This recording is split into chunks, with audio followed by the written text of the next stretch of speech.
tuloy pa rin ang investigasyon dyan. Ay, tutuloy daw ni Kong Terry. Tuloy, oo, November 17. Ayun. Ako naman dyan, hindi pa tayo magsasayang lang ng pera dyan pagka yan ang inimbestigahan natin, di ba? Mas marami pwedeng imbestigahan, Mas ganun ba? marami. At kung gusto nyo imbestigahan nyo, pwede namang mag-meeting na lang kayo, patawag nyo na lang yung mga...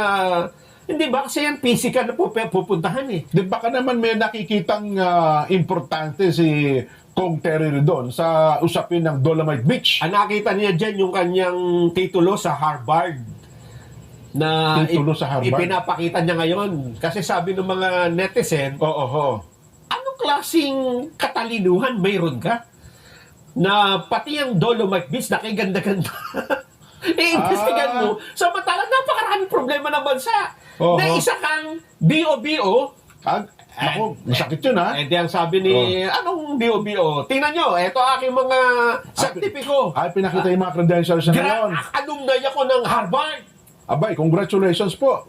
Yung pala, ano pa lang pala yun, parang mag-seminar lang.